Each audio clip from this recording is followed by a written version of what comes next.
ntabwo mfite ubwoba bwo kuvuga ibi. Je peux même mourir pour cette vérité. nanapfira uko kuri. Je vais te dire une chose. ndashaka kubwira ikintu Je n'ai kimwe. peur ni de Satan ni de qui que ce soit. simfite ubwoba bwa satani cyangwa undi wari we wese. Je vais te dire cette vérité. ndashaka kubwira kuno kuri. Quelle que soit ta situation, ubuzima bwo aribwo bwose waba uri kunyuramo. cet évangile est capable de te mettre au large. ubutumwa bwiza bufite ubushobozi bwo kugushyira ahagutse.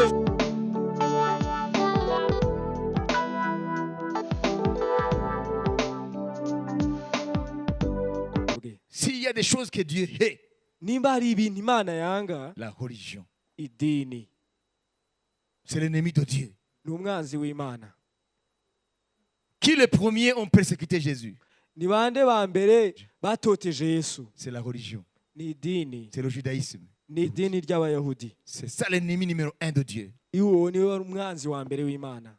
Je te donne un conseil gratuit. nguhaye inama y'ubuntu.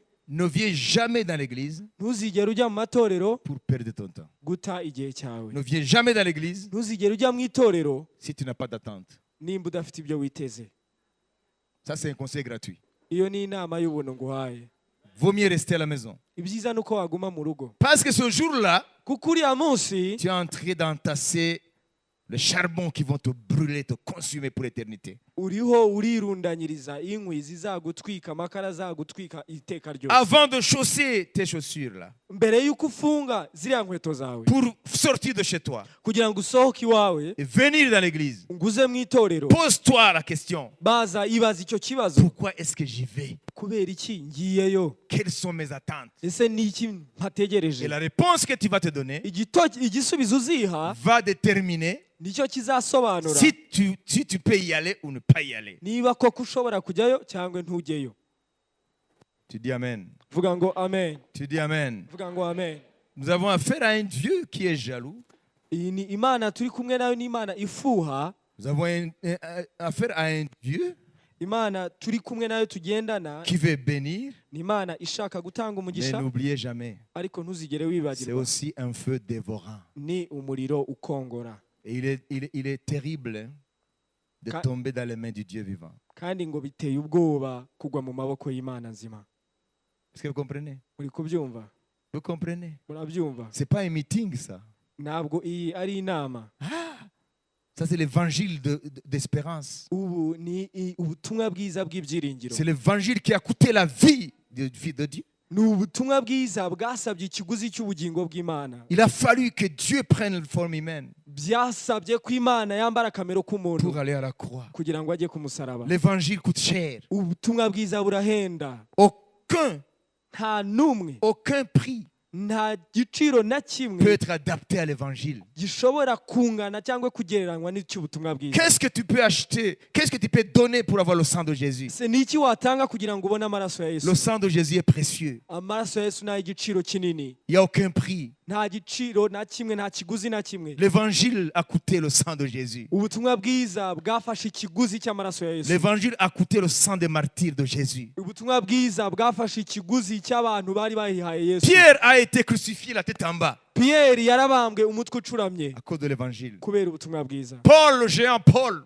Paulo wari le ukomeye, bien-aimé Paul, Paulo mukundwa, il a été décapité yaciwe umutwe par l'empereur romain Néron n'umutware w'Abaroma witwaga Nero en l'an 68. mu mwaka wa 68. Cet évangile que je prêche ubutumwa bwiza a nigisha coûté le sang du Fils de Dieu, bwafashe ikiguzi cy'amaraso y'umwana a w'Imana, coûté le sang des martyrs, les apôtres de l'agneau. bwasabye ikiguzi abantu bari barakurikiye Imana. Ça, ce n'est pas une religion. iyi ntabwo ari idini. Aucune personne n'est morte pour qu'une religion naisse. nta n'umwe wigeze upfa kugira ngo idini ribeho, Mais Jésus est mort ariko Yesu yabayeho. pour que l'évangile yarapfuye. de libération nous arrive. Yesu yarapfuye ngo ubutumwa bwiza bwo kubohora butuzeho. Il est mort. yarapfuye, Il a payé de sa vie. yatanze ubugingo Lui, le bwe, juste, we ukiranuka il est mort pour les injustes. yarapfuye ku bantu Lui, Dieu bakiranirwa. vivant, iwe Imana nzima il est mort pour ses créatures. yarapfuye ku byo yaremye. Lui qui avait tout au ciel, we yarafite byose mu il ijuru, s'est fait pauvre pour nous. yigize umukene kuri twe kubera Cet twebwe. évangile ibu butumwa a bwiza coûté sa vie. bwasabye ikiguzi cy'ubugingo bwe. Jésus, Yesu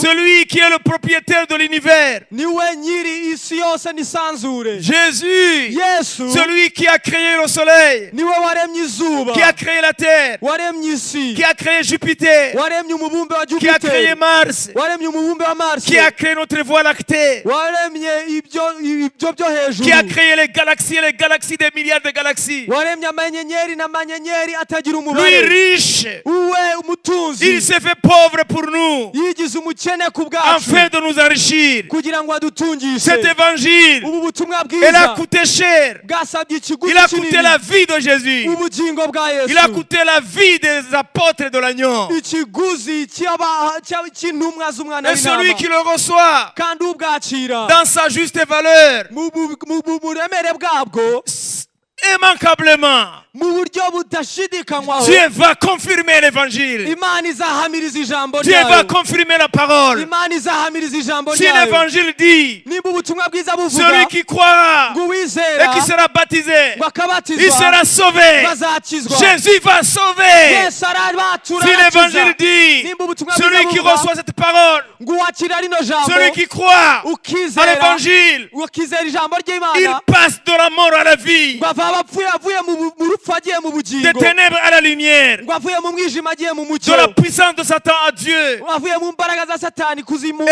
il va Imana, recevoir l'héritage avec les sanctifiés. ngo kandi wazahabwa umugabane n'abera. Ça, c'est l'évangile. Ibyo ni ubutumwa Mes bwiza, chers frères, bashuti mes chères bavandimwe, sœurs, ne bavandimwe, jouons pas avec l'évangile. twe gukina n'ubutumwa Ça a bwiza coûté la vie du Dieu vivant. bwasabye ikiguzi cy'imana nzima. Pourquoi est-ce que Satan et les démons ont peur de l'évangile? Kubera iki satani n'abadayimoni bafite ubwoba bw'ubutumwa Parce bwiza? qu'ils savent le prix que Dieu a payé. Kuko bazi ikiguzi imana yatanze. Pourquoi est-ce que les démons, quand on parle de l'évangile de Jésus, ils crient et pleurent? Kubera iki abadayimoni iyo tuvuga ubutumwa bwiza bwa yesu bavuza induru bakarira? Parce qu'ils savent de quoi l'évangile parle. Nuko bazi icyo ubutumwa bwiza Ils buvuga, savent que l'évangile, c'est la puissance de Dieu. bazi ko ubutumwa bwiza ari imbaraga Pour z'imana quiconque croit, kuri uwo wese aux wizera, Juifs premièrement, uhereye ku et muyuda ensuite aux païens. wese ukageza no ku munyamahanga. Aujourd'hui, Uyu munsi je vais vous inviter ndabahamagara à croire, ngo mwizere, à ne pas être comme les gens de Nazareth. ne kumera nk'abantu b'i Nazareti. Dieu veut vous bénir. Imana irashaka kubaha Dieu umugisha, veut vous élever. Imana irashaka Dieu kubazamura, veut vous élargir. Imana irashaka kubagura. C'est ça son cœur. Igo niwo mutima C'est wayo, ça la pensée qu'il a pour toi. icyo nicyo gitekerezo igufiteho. Je sais que tu n'as pas de travail. Ndabizi ko uri umushomeri, Tu as terminé tes études. wararangije Tu as un kwiga, ufite ufite Tu as impamyabushobozi, cherché partout. warashakishije hose, Les portes sont fermées. imiryango irafunze. Dieu connaît ce problème. Imana irazi icyo kibazo. Crois seulement. Izere gusa, L'évangile Ubutumwa a la bwiza puissance bufite imbaraga intrinsèque zirenze pour ouvrir toutes les portes. kugira ngo zifungure inzugi Oh, zose. shaka mator, sika mator, sika. Crois seulement. Wowe wizere gusa, Crois seulement. wowe wizere Tu vas gusa, voir la gloire de Jésus. urabona ubwiza bwa Yesu. Crois seulement. Wizere gusa, Tu vas voir la puissance que contient l'évangile. urabona imbaraga ziri mu butumwa bwiza. Cet évangile a changé ma destinée. Ubu butumwa bwiza bwahinduye amateka yanjye. J'étais un petit garçon Nari umuhungu muto, qui était là. nari ndaho, Dieu a pris ma vie Imana ifata ubuzima à bwanjye 22 ans. ku myaka 22. Dieu a pris ma vie. Imana yarafashe ubuzima Et la bwanjye, puissance de l'évangile, imbaraga z'ubutumwa bwiza elle m'a libéré. Elle burambohora, a fait de moi ce que je suis aujourd'hui. yangize icyo ndi cy'uyu munsi. Ça, c'est la puissance de l'évangile. Izo ni imbaraga z'ubutumwa Il m'a bwiza, délivré. Il yarambatuye, m'a donné une grande destinée. impa amateka y'ejo hazaza magari. C'est l'évangile de Jésus de Nazareth. Ibyo ni ubutumwa bwiza bwa Yesu w'i Nazareti. Aucun démon ne peut résister à la puissance de l'évangile. Nta dayimoni yahangana n'imbaraga z'ubutumwa bwiza. Quelle que soit la tribu dont tu viens. Ubwoko bwo ari bwo bwose ukomokamo, Même si on t'a dit que dans ta tribu, vous ne pouvez rien. nibwo bakubwiye ngo mu bwoko bwawe ntacyo Je mushobora, vais te dire une chose. ndashaka kukubwira ikintu kimwe. L'évangile transcende toutes les tribus. Ubutumwa bwiza burarenza amoko yose. L'évangile transcende toutes les situations. Ubutumwa bwiza burenze ubuzima bwo ari bwo bwose. L'évangile transcende toutes les difficultés. Ubuzima bwiza burenze imbogamizi izo arizo La zose. puissance de l'évangile Imbaraga z'ubutumwa bwiza peut te sortir du trou ushobora kugukura mu mwobo et te mettre sur le rocher de la gloire. ukagushyira ku rutare rw'ubwiza. L'évangile de Jésus-Christ Ubutumwa bwiza bwa Yesu peut Kristo te sortir du désert, bushobora kugukura mu le butayu, désert de manque d'espérance, ubutayu bwo kubura ibyiringiro, le désert des espoirs, ubutayu bwo kubura ibyiringiro, le désert de no future.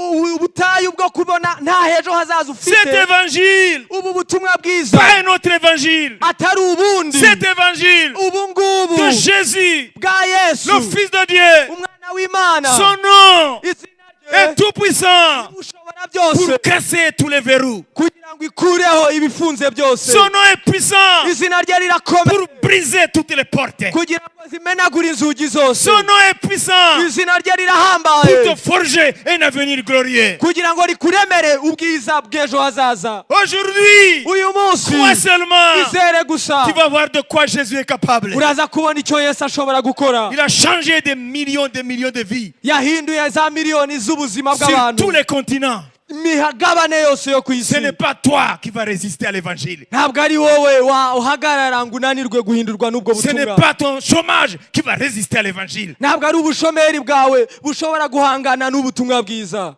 Ce ne sont pas tes problèmes qui vont résister à l'évangile. Ntabwo ari ibibazo byawe bishobora kunanirwa n'iri butumwa Ce bwiza. n'est pas ton veuvage qui va résister à l'évangile. Ntabwo ari ubugumba bwawe bushobora guhangana n'ubutumwa bwiza. Que tu aies un mari ou pas, Waba ufite umugabo cyangwa que tu aies utamufite, une femme ou pas, waba uri umugore cyangwa utari que tu we, aies des enfants ou pas, waba ufite abana cyangwa quelle utabafite, que soit ta situation, iby'ubuzima waba urimo bwo ari bwo bwose, quel que soit ton passé, ejo hawe quelles hashize, que soient les montagnes présentes aujourd'hui dans ta vie, imisozi iyo ari yo yose yaba iri mu buzima bwawe uyu munsi, quelle que soit l'immensité de ton désert aujourd'hui, ubugari bw'ubutayu bwawe uko bwaba bungana bwose, je ne perds de rien pour dire ceci. ntabwo mfite ubwoba bwo kuvuga ibi, Je peux même mourir pour cette vérité. nanapfira uko kuri. Je vais te dire une chose. Ndashaka kubwira ikintu Je n'ai kimwe, peur ni de Satan ni de qui que ce soit. simfite ubwoba bwa Satani cyangwa undi wari we wese. Je vais te dire cette vérité. Ndashaka kubwira kuno kuri, Quelle que soit ta situation, ubuzima bwo ari bwo bwose waba uri kunyuramo, cet évangile est capable de te mettre au large. ubutumwa bwiza bufite ubushobozi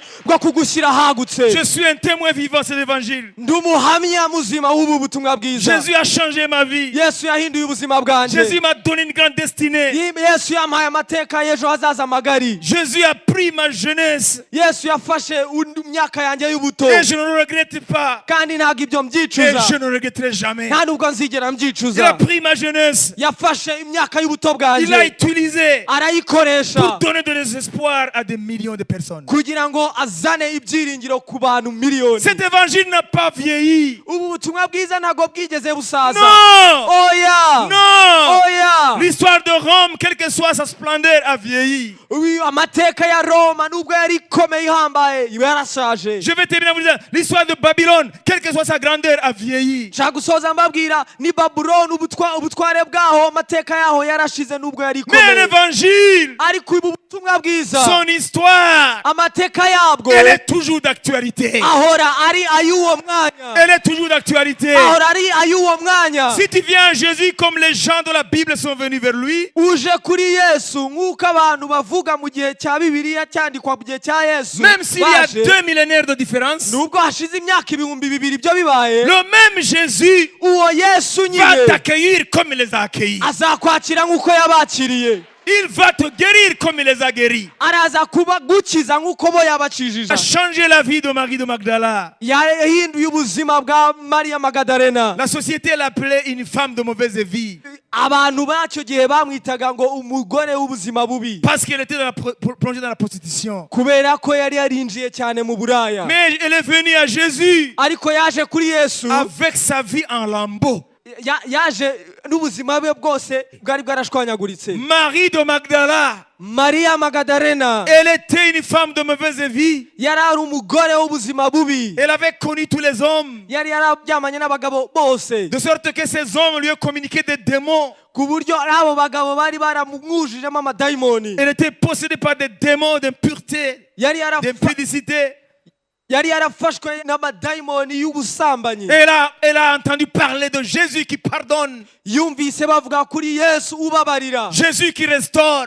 Yesu wongera guhindura ubuzima. Elle est venue chez lui. yaraje Il est aramusanga venu vers Jésus. azasanga Yesu. Jésus n'a pas dit, moi je suis un saint homme, toi tu es souillé, va-t'en, va-t'en. Non. Yesu ntabwo yigeze avuga ngo genda ngo genda umuntu wera wowe uranduye genda hoya. Jésus connaissait sa vie. Yesu yari azi ubuzima bwe. Les pharisiens faisaient comme ça. Abafarisayo niko bavugaga. Ils se considéraient comme purs. Bo bumvaga ngo bera, Le reste sont des impies. abandi ngo batera. Jésus n'a pas bougé d'un centimètre. Yesu nta nubwo yigeze asubira inyuma ho gato. La femme est venue à Jésus. Uwo mugore yaraje asanga Yesu. Jésus l'a accueillie telle qu'elle était. Yesu yamwakiriye nk'uko yarari. Jésus l'a restaurée. Yesu yahinduye ubuzima bwe. Jésus lui a redonné sa dignité. yarongeye amusubiza icyubahiro yari Si tu yaratakaje. viens à Jésus, Nimba uje kuri Yesu, quel que soit ton passé, uko waba ufite amateka yawe yahahise, quel que soit le regard de la société, uko yaba isi igufata ko ariko kose, Jésus va te restaurer.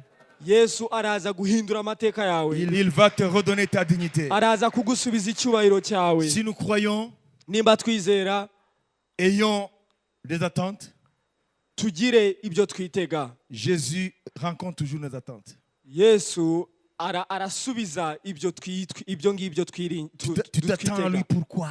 Ese niki umwitezeho? Dans quel domaine? Ni mu buhe buryo? Tu veux quoi? Niki ushaka? Qu'il fasse quoi? Agukorera iki? Quelle était l'attente de Bartimée l'aveugle de Jéricho? Niki Baritimayo ya mpumyi Yeriko yari yiteze kuri Yesu? Il dit, qu'est-ce que tu veux que je fasse pour toi? Niki ngukorera? Niki nagukorera? Si Jésus a demandé à Bartimée, Niko Yesu yabajije Baritimayo mon attente, Seigneur, ngo jewe icyo nkwitezeho mwami que je recouvre la vue. ngo reka mbone. Et Jésus a dit, Yesu aravuga qu'il te soit fait selon ta foi. ngo bikubere nk'uko wizeye. Bartimée a recouvert la vie. Baritimayo arahumuka. Il a recouvert la vue. Arahumuka. Alors toi, Rero wowe quelle est ton attente? Quelles sont tes attentes? niki witeze? Ni biki witeze? Parce que Jésus veut rencontrer tes attentes. Kuko Yesu arashaka gusubiza ibyo ngibyo Tu as besoin de witeze. salut? Ukeneye agakiza? Tu es fatigué de la culpabilité? Ese urambiwe kwicira iteka urubanza? Il est ici pour te laver et te purifier. Ari hano kugira ngo akoze akweze Et donne le salut. hanyuma aguha agakiza. Tu ne seras plus, tu n'auras plus un regard dédain négatif à ta personne. Ntabwo uzongera kwireba mu buzima bubi cyangwa witekerezaho ibitari byo, Ukishisha. wishisha wowe ubwawe. Vous comprenez? Numva Si tu as besoin de guérison physique, nimba ukeneye gukira mu mubiri c'est wawe, ça ton attente, nimba ari icyo witeze, Jésus va rencontrer ton attente. Yesu araza gusubiza icyo ngicyo. Tu as besoin du boulot? Ese ukeneye akazi? Il ne faut pas croire que Jésus, vous avez besoin de lui pour vous amener au ciel seulement. Ntiwibwire yuko Yesu yaje kugira gusa ngo abajyane mu ijuru. Non! Oya, Il veut marcher avec toi jour après jour. arashaka kugendana nawe umunsi ku wundi.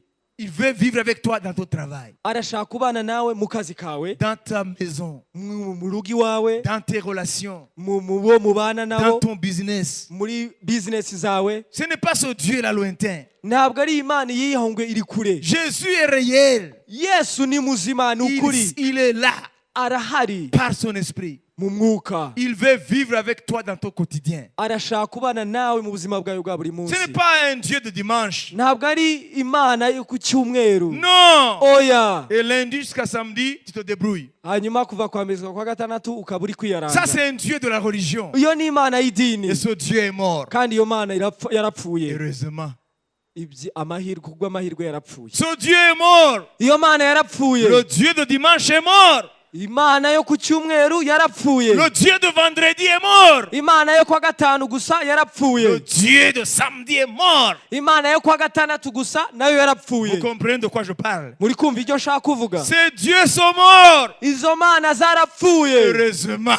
kubw'amahirwe, Parce qu'ils ne valaient rien. kuko n'ubundi ntacyo zari zimaze. Il ne faut que précipiter les gens en enfer. Zari zo kujyana abantu kuzimu gusa. Mais notre Jésus, Ariko Yesu wacu, permettez-moi avant de prier, munyemerere mbere yo gusenga, notre Jésus, Yesu wacu sa différence avec ces dieux-là, itandukaniro rye n'izo mana zindi. il est Dieu lundi, N'Imana kwa mbere, il est Dieu mardi, n'Imana kwa il kabiri, est Dieu mercredi, n'Imana kwa gatatu, il est Dieu jeudi, n'Imana kwa kane, il est Dieu vendredi, n'Imana kwa gatanu, il est Dieu samedi, n'Imana kwa gatandatu, il est Dieu dimanche, n'Imana ku cyumweru, il est Dieu tous les jours. n'Imana iminsi yose. byose. Hallelujah. Hallelujah. Unaweza kumpepea Bwana Yesu. Duhereze Imana icyubahiro. Unaweza kumpepea Bwana Yesu. Duhereze Imana icyubahiro. Hallelujah. Hallelujah. Sasa ule Mungu wa Saturday. Yeri yo Mana yo kwa gatandatu. Sasa ukiugua Sunday. Ese nurwara ku cyumweru. Hawezi kusaidia. Ntacyo yabigufashije. Kwa sababu yeye appointment yake iko hai Saturday. Kuko gahunda yayo iyo yo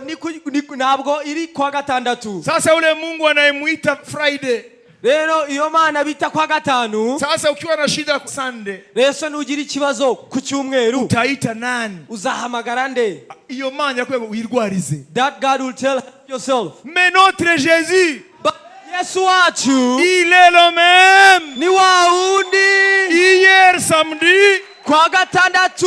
Aujourd'hui dimanche. Uyu munsi ku cyumweru. Et demain lundi. Nejo kwa mbere. C'est notre Jésus. Ni wa Yesu wacu. Ce n'est pas un Dieu de vendredi. Ntabwo ari Imana yo kwa gatanu. Ce n'est pas un Dieu de samedi. Ntabwo ari Imana yo kwa gatandatu. Ce n'est pas un Dieu de dimanche. Ntabwo ari Imana yo ku cyumweru. C'est un Dieu de every day. Ni Imana y'iminsi yose. Every day. Iminsi yose. Every day. Iminsi yose. He is ready to meet your needs. Ariteguye gukemura ibibazo byawe. Every day. Igihe iminsi He yose. is ready to heal you. Ariteguye kugukiza. Every day. Iminsi yose. Even today. Ndetse n'uyu munsi. Jesus is ready Yesu to ariteguye lift you up. kukuzamura. This is my God. Iyo niyo Mana yanjye. This is my Savior. Iyo niwo mutwe muje This is my Redeemer. uwo niwe mucunguzi wanjye. Powerful God. Imana y'imbaraga. Powerful Redeemer. Imana ubutware uri ucungura. Nothing is impossible with Jesus. Nta na kimwe atashobora Yesu. Hallelujah. Hallelujah. Whatever you're going through, Ibyo uri kunyuramo byari byo byose. Jesus is ready to help you. Yesu ariteguye kugufasha. His name is Jesus. Izina rye ni Yesu.